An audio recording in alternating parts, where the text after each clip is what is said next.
Hey YouTube, it's a Substance Project. I'm Jody.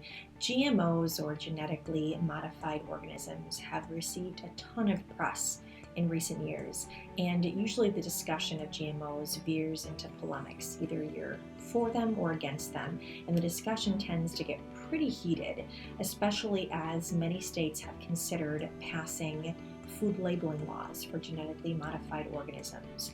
Now, for me, I've done a little reading on this and I never really came to any consensus. I saw some benefits to genetically modified organisms and I saw some drawbacks. But my feelings changed recently after reading the article, GMOs, It's What We Don't Know That Matters. Dr. Johnny Bowden made the strongest case for why we should all start to care about genetically modified organisms, and I want to share a bit from his article and urge you to read it, which appears in the January-February edition of Clean Eating magazine. So let's start with the basics. What are genetically modified organisms, or GMOs? Well, GMOs are created when you take genes from one species and unite them or insert them into an entirely new species. Now, Bowden makes it clear this is not breeding. It's not taking a golden retriever and mixing it with a poodle to get a golden doodle.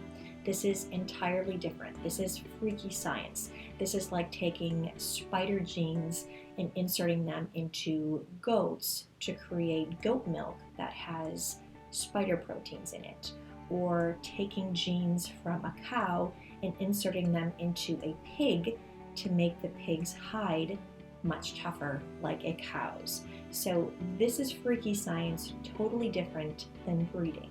So this freaky science is primarily used in agriculture, and proponents say that it can reduce pesticide use and it can also increase crop yields, which is so important given our skyrocketing global population. Now, there are also many critics of GMOs. They say we don't know the long-term effects on our health, on our planet, and this is where things got a little freaky for me. This is where Dr. Bowden convinced me that we really need to take a closer look at using GMOs. So Dr. Bowden starts by talking about our gut. Our gut is our largest immune system organ, and it does a very good job of protecting us from disease. When substances enter our bodies that should not be here, our gut wall has its little army say, hey, wait a second, you shouldn't be here, we're going to fight you off. Well, this fighting creates inflammation, and inflammation can lead to a host of diseases. Think IBS, Crohn's disease, colitis, the list goes on. Now, how do GMOs tie into this? Well, because GMOs are these freaky substances that are not naturally found in nature, our body treats them like foreign substances. So our gut wall says, hey, you shouldn't be here, we're going to fight you off. And again, this fighting creates inflammation. So inflammation, bad for our bodies. And GMOs can lead to inflammation and a host of diseases. Dr. Bowden then moves into a discussion of Roundup. For those of you who are not familiar with Roundup, it is a chemical, an insecticide, herbicide made by Monsanto, one of the largest agricultural biotechnology companies. So thanks to a lot of work by Monsanto scientists, now farmers are able to spread a lot of Roundup all over their fields, and their crops are able to withstand this toxic onslaught. Now, the issue with Roundup is, of course, what's in it. There's a lot of toxins, one of which is glyphosate, and it's received a lot of press. And some studies are linking the use of glyphosate with damage to our health. Among other things, glyphosate has been linked to the destruction of healthy bacteria in the soil, and we know that we need healthy bacteria in our bodies for our guts. Think probiotics.